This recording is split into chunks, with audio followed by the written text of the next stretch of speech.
Welcome back to Citizen Development Live. I'm your host, Neil Miller. Today, our guest is Chris Cano. He is the manager of data governance and strategy for World Connect Corporation. Chris, thanks so much for being on the show. Thanks for having me, Neil. Appreciate it. Yeah, this is going to be great. I'm excited to feature you. You have a great story. So, why don't you just start with that? Tell us a little bit about yourself and how you ended up in your position. Well, to be quite honest with you, in the beginning, I graduated college and I was just looking for any job that I could possibly get with my degree. Yeah. And, I got a good amount of experience with that, to say the least. And I'm glad that I did, uh, because by the time I got to World Connect, it was definitely a game changer for me. I saw how other companies where I worked at before were dealing with very mundane and laborious tasks. And Yeah. when I got to World Fuel, aka World Connect now, it was very interesting seeing how everybody, even on the business side, was very technologically savvy and well equipped with not just the business background, but the IT side. I was just Hmm. like, wow, I need to step it up. Ended up getting my master's in information systems, which I'm glad that I did. And I've been implementing so many different changes across the departments and for the organization. um, Gotta always make things so much better. So I guess I could start off with that. I just got so intrigued with a lot of the um, PTSD from previous experiences in other roles, where I'm just like, I have to do what? How many times in an Excel every day? Is this Yeah. going to be my life? Yeah. And when I got here, it was definitely a blessing in disguise, because got to work smart, not hard. Yeah. I think that's actually a good segue into something that we've been exploring on this show, which is like looking at the general technological ability of people working in large organizations. There probably was a time when you saying people seem really techie just meant that they were good at spreadsheets, like they could do calculations and formulas. But it's really advanced since then. People have more skills. Can you give maybe even a few examples of what do you feel like are just kind of table stakes when it comes to being able to run effective processes, lead teams when it comes to that technology standpoint? From the business side, or from Yeah, what from the business perspective? side, like you talked about people that you noticed that like had all these extra skills. Like, what were some of those skills you noticed? One of the skills that definitely stood out the most was how everybody was so well equipped with the language. And let me rephrase that. What I mean about the language was with the terminology. Everybody Mm, was well aware what digitizing, digitalization was, what XML files, JSON files, all that, interfaces. Uh, Matrices, things like I was like, whoa, whoa. I was excited, to say the least, and it was very refreshing to not hear constantly from a lot of coworkers. Let's keep it at that, coworkers, when they would ask you, "Can you convert this for me? This PDF, can you take the data from this PDF and put it into an Excel file?" That's when I said to myself, okay, nice. I, time I I time like for I a new like where this career. is going. Yeah, good. Yeah. So you go out, you get this the master's degree. You find out that you're a perfect match for data for systems. You're somebody who loves systems, loves to build those systems out, and then get all that beautiful data flowing in and out. Right. So tell us a little bit about how that came to be in your current role and the importance of those systems that you set up. I gotta first start off by saying that I'm the biggest nerd when it comes to data. Hmm. I just find, and I don't want to say that maybe I'm nosy, maybe I am, maybe I'm not, but just knowing that data is so essential for everything that you're doing. whether it's creating a spreadsheet, downloading a report, creating automation, um, particular softwares that read and scrape data so that you can have more insight, more visibility towards what's out there. eh, that always kind of just intrigued me and fascinated me, aside from the fact that I love watching shows like Westworld and Mr. Robot. Those shows, when it might sound like science fiction, but when you start getting into the nitty gritty of it, and you start realizing that data has so much potential. It's Mm, the threshold that will basically lead your innovation to the next level. mm. And that's what I love about the insight of data. I'm not sure if you're a fan of Westworld or not, but I do recommend that you do watch it if you Yeah, haven't. there was a time when I said to myself, "This is work research. I need to watch this show for a while." So that was that was an interesting Definitely. time. Good. Tell us Yeah, about the. so Yeah, keep going.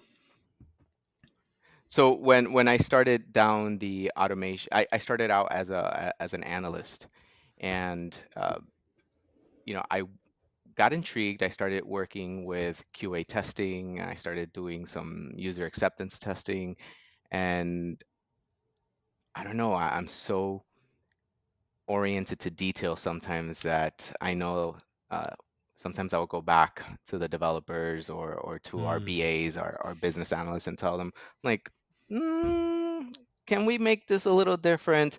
I would usually get that's out of scope. Yeah, And back then it would frustrate me, but now that I'm kind of on the other side of the spectrum, I'm just like, yeah, let's push it for the next phase. And that's where I ended up becoming a product owner, and started just moving on up, and I've done both product owner and development, and honestly, it's good, it's refreshing, because folks on the business side get a good insight as to how it is, hmm, and vice versa. So if anybody else out there is listening, I would recommend that give it a shot. You'll be intrigued how both worlds mirror one another, but yet are so different. yeah. So, do you feel like somebody who's fairly bilingual between the technology world and the business world? Perhaps I'm well versed. I'm trying to remain as modest as I can here, but yes, I think that I'm well versed when it comes to liaising both finance processes or business processes to our IT organization, and the implications, the impact, the benefits that we can all reap, and that's something that I'm loving with KissFlow, that some of these processes that I'm able to develop on my own, I can sort of dictate what's crucial, what's essential, and then pass that on to the the IT folks and be like, "Hey, you never looked at this before, but Mm, can we give this a shot?" And that's when it starts getting interesting, because then from an architectural standpoint, you you start pulling the spaghetti, and you're like, yeah. "Oh, nice."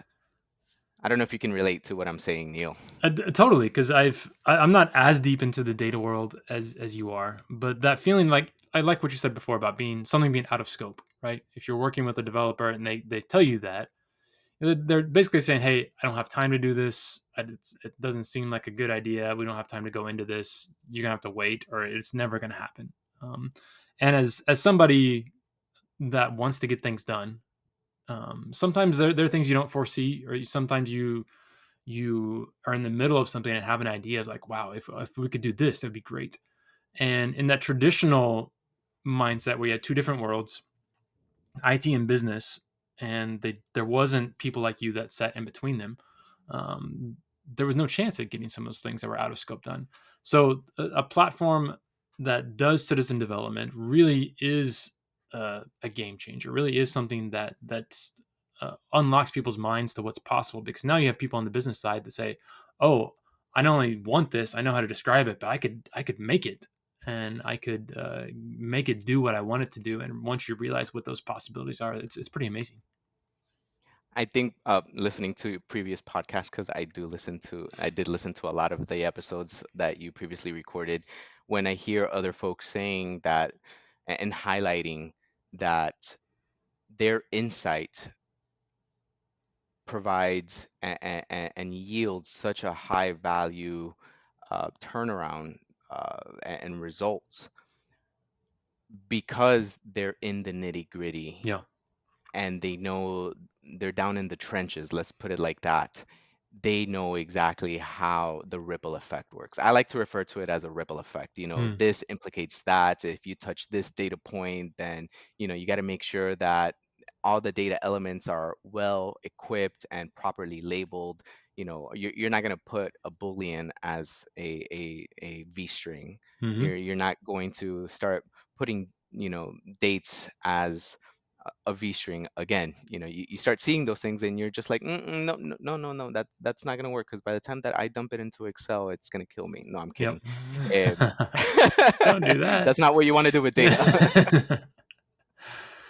So good. Tell us a little bit about your choice. You mentioned Kissflow. You're a Kissflow customer. What were some of the non-negotiables that you had while you guys were looking for a platform to do this kind of work?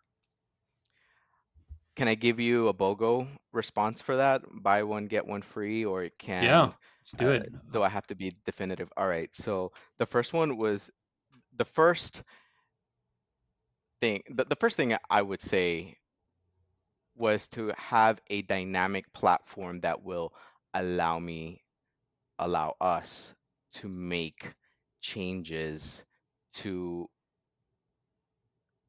look into what's being put in, be able to stream out data, and at the same time have the ability to ingest data from our cloud data platforms.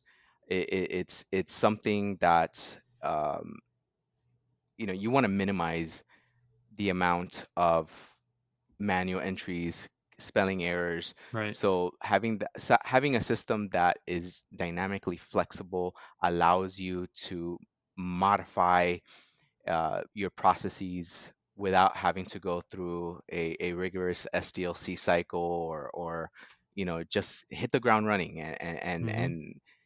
and to me that was a big game changer, particularly the BI connector.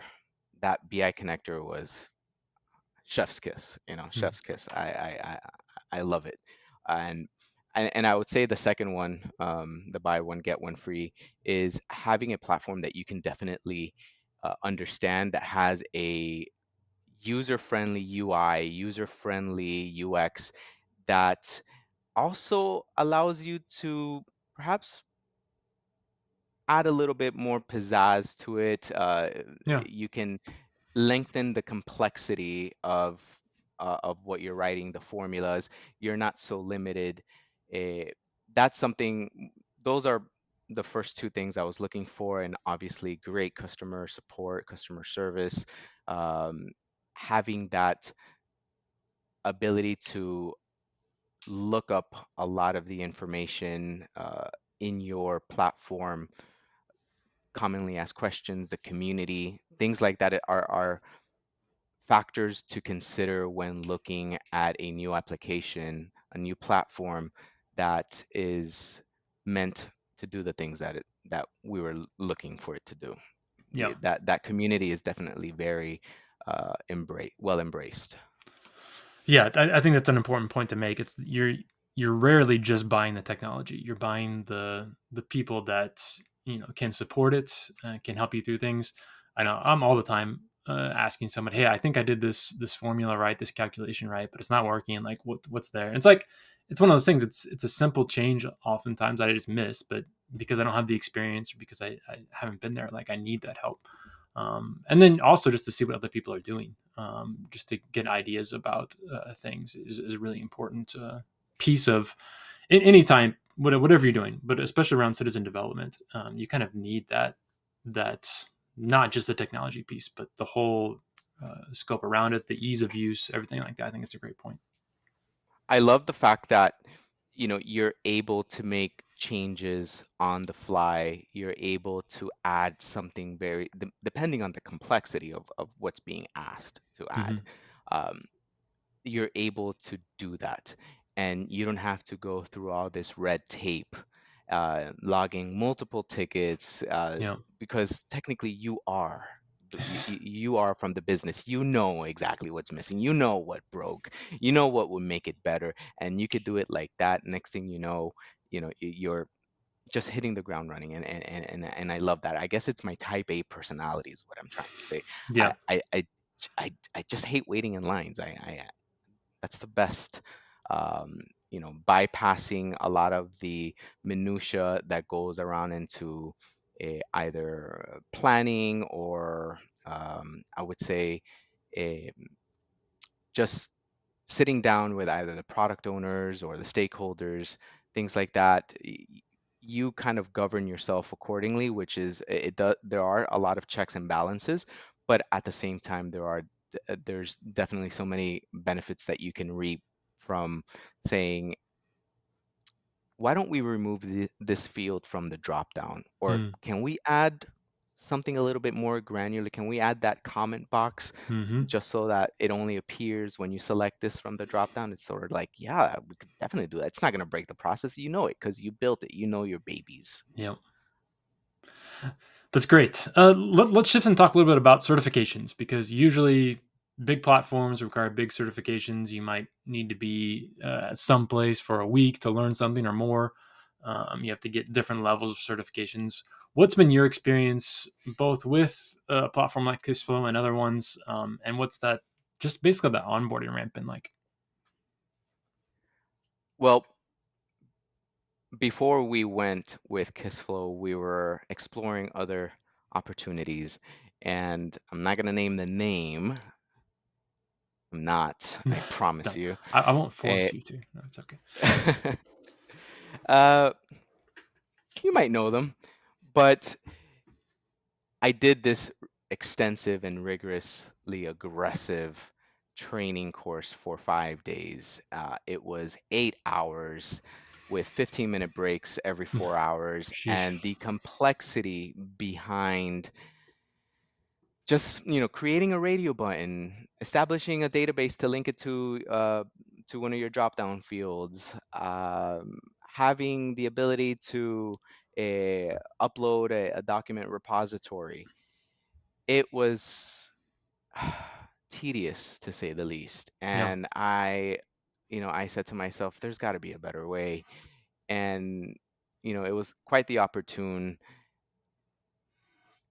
finding that Kissflow came about, and we started looking at I think it's called Kissflow University, Kissflow Academy. There you go, Yeah. Kissflow Academy. Academy. Yeah. And we got the videos for training, and we were like, is it that easy? Nah, it can't be that easy. No, like I think that there, and it is. It is. Uh, of course, there are definitely a lot of other items that perhaps you can add a little bit more complexity to it rather than the standard normal. But I was just amazed. Um, we wanted something that didn't cause um, us to break the bank. We wanted Hmm. something that was scalable. We wanted a platform that would constantly educate us and provide contextual feedback, uh, better ways of doing these processes. And that's what we really, really enjoy. The fact that we always have somebody that we can speak with if the training tutorials aren't sufficient enough. Everything is well written and documented for the most part. I haven't encountered anything yet, so don't come at me in the comment section if maybe something is not documented there, and here I am saying that it is, everything is documented. I mean, come on. But With that being said, we were just looking for that type of certification where we would be able to look at integrations, processes, data sets, and just have everything well communicated, highlighted, and just told us where we needed to go rather than just having to memorize a book's worth Mm. of information, jam pack an entire semester into 5 days worth of training. I kid you not, and probably even more expensive than an entire semester. Let's. I don't want to give away too much Yep. when it says to the other competition that we were looking for. So I feel that we made a great decision, honestly. Yeah. No, it's so fun to hear you talk about it because I remember I was sitting in the marketing department and had got sent to an on-site training with somebody else. It's like I'm not an expert. I'd been writing some technical documentation. That's about it. But I was able to like guide people on how to use the basics of it. Obviously, there were a few other technical people that were getting into the weeds with everybody, but it was just so exciting to see people light up and realize, oh, I can do this. And you don't, like you said, you don't need a degree, you don't need a week long training. You just need somebody Yep. to unlock a few things and show you how to get things done. It's really exciting just to see people's eyes light up like that. There are people like you that can take it even further than that. And there's some people that just says, hey, I just want to make a simple workflow and give me a Yeah. form and that's it. Yeah, Um, it's up to the user to actually, you can take it as far as you want to take it. You can either make it a very simple and rustic process, or you can add as much complexity as you want by, creating the APIs, streaming data in and out, working on the integration pieces, uh, just the amount of flexibility and the friendly front end, the friendly UX UI is something that I love. It's very easy. There's nothing hidden. It's straight up. It's smack in your face, and sometimes that comes back and um, bites me in the rear. well, let's close off, Chris, with just a story about speed of development. That's something we talk about a lot. Like you have an idea, you want to execute on it, but we have this idea of like a MVP, minimum viable product, and typically, somebody in a business has an idea. They tell somebody in IT about it, and it's like, okay, months later, there's a little prototype that they can look at. But what's the power of somebody in a business unit being able to, or someone like you even, just to be able to quickly put together a quick data model, a few forms, a quick mapping of what that would look like, and really get it maybe within hours or within days? What does that power feel like to be able to show to people? The most contributing factor or benefit that I can say we reap from this is the fact that we ease the tension away from IT that's working on much bigger Yeah. projects. They are working on stuff that can sometimes take a village to work out, and Hmm. there's so many things that IT is working on. So we minimize that stress depending on the person's workflow and process. But I would say that when it comes to MVP, you always got to be on the lookout for that scope creep. Nobody likes to hear scope creep. Nobody likes to report scope creep. Eh, but it makes the development so much easier. Let me rephrase that. KissFlow makes the development of an MVP a lot easier, where sometimes, let's just face it, scope creep is inevitable. So Right. you get one MVP that tells you, hey, I just want, these two drop downs and an approval button. Okay, fine. And then, 2 weeks into development, I'm being hyperbolic here, 2 weeks into the development, then they come back and say, actually, can we add a document repository as well? That wasn't part of the scope, but you know what? You can still do it within your sprint. You can still add it, and it's not going to break anything, and Yeah. Yeah. it's going to keep that consistency. So MVPs, I guess what I'm trying to say is that MVPs within Kissful, you can accomplish more in a quicker time frame that would eventually result in you being able to uh, get more bang for your buck. Um, did I miss something from your question, by the way? I feel like I am.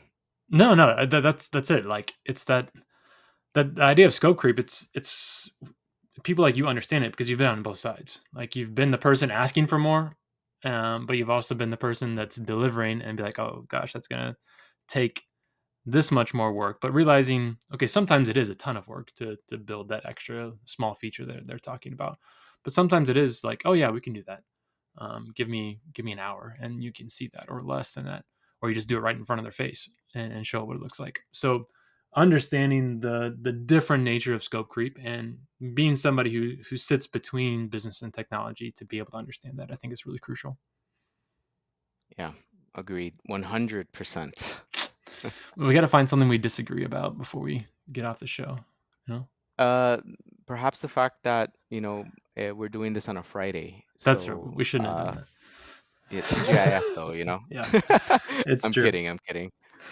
Well, Chris, it's been great having you on the show. I love what you're doing. Love the attitude that you take towards your work and making things better around you. So thanks so much for coming on, encouraging other people. I hope when other people hear this, they recognize their own voice in yours and get excited about what they can create too. Thanks so much, Neil. Appreciate it. Have a great Friday.